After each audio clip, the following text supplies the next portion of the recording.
Nega doimiy charchoq bizni tark etmaydi? Nima, energiya batareyamiz ishdan chiqdimi? Bu savolning javobi biz o'ylaganimizdan ancha qiziqroq. Shunday mitti bir a'zoyimiz borki, butun tanamizdagi barcha jarayonlarni boshqarib turadi. Bu a'zo shundoqqina bo'yinning old qismida joylashgan, bor yo'g'i 20-30 gramm chiqadigan qalqonsimon bez bo'lib, butun bir katta zavod qiladigan ishni amalga oshiradi. Endi bu zavod qanday ishlaydi, nimalar bajara oladi, shuni bilish uchun bugungi ajoyib sarguzashtimizni asosiy boshqaruv pulti bo'lgan gipotalamusdan boshlaymiz.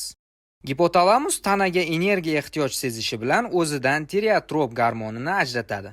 Bu gormon gipofiz bezining oldingi bo'lagiga ta'sir ko'rsatib, undan qalqonsimon bezni stimullovchi gormonni qonga ajratib beradi.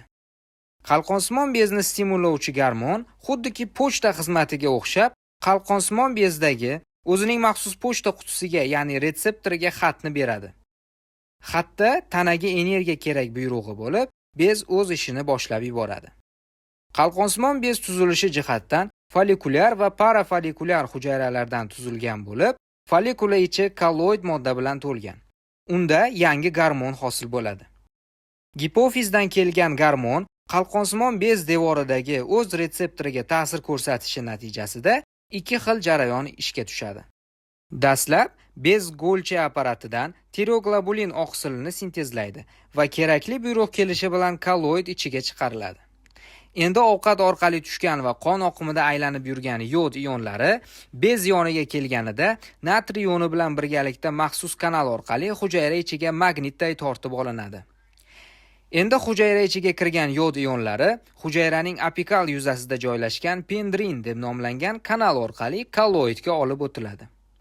Barcha bizga kerakli xom ashyolar kolloidda to'plangandan so'ng dastlab faol bo'lmagan yod ioni maxsus tiroid peroksidaza fermenti orqali oksidlanib faol yod molekulasiga aylantiriladi.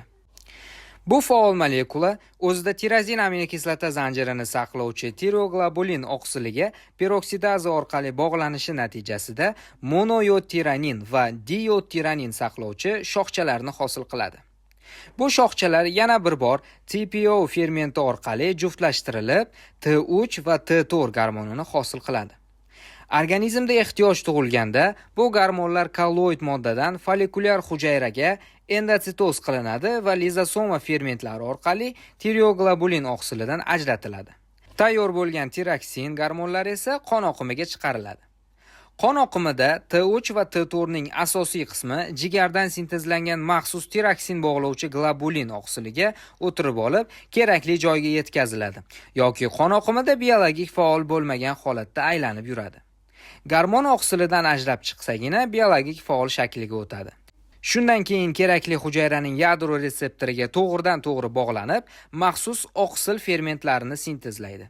Organizmda metabolizm va energiya almashinuv jarayonlari ishga tushadi. Keyingi videoda qalqonsimon bezni to'liq funksiyalari va boshqarilishi haqida bilib olasiz.